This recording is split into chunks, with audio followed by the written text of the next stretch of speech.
Okay, I think I've got a solution that will stay updated even when you add new data.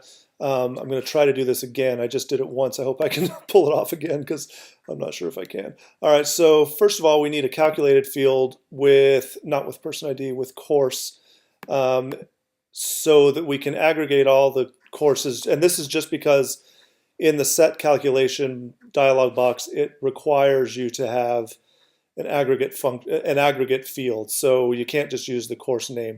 So I'm just going to get a calculated field on course, and I'm going to call this is ACT, or maybe I'll call it course is ACT, and I'm going to say if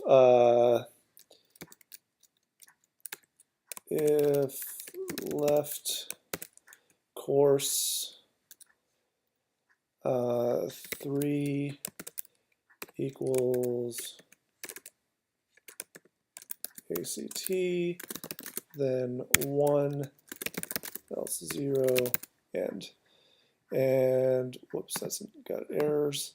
I don't think I need that. Okay, so this is going to give me the course being an activities course. However, I don't want this to be a measure. I want it to be a dimension.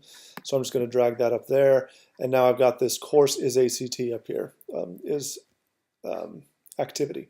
Now, using that, we can go back and create a set, but we're going to create it using a calculation, because that way it will stay up to date instead of that other way, which was sort of which is a really cool way to do it. I really liked it when I saw it in Seattle because it gives you some flexibility, but it doesn't update itself.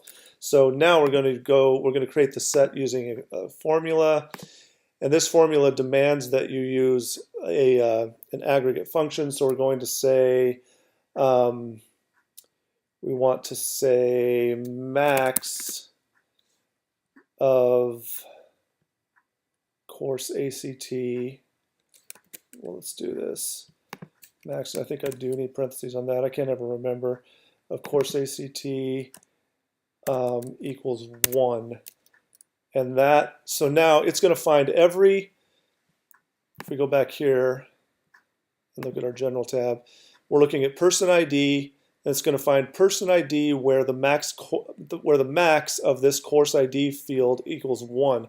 So if you don't have any activities classes, then the maximum of that field will be 0 because all of your courses will be marked 0. If you have one or more activity course, then the maximum will be 1, which means that that person ID will be marked and included in the set. So we'll call this has activities course, and that's the name of the set. So now we can get rid of this one because this is not helping us anymore. That's the static one that we did the first time. And now we go back here, drop that in there, and 169, 400, 219, 520.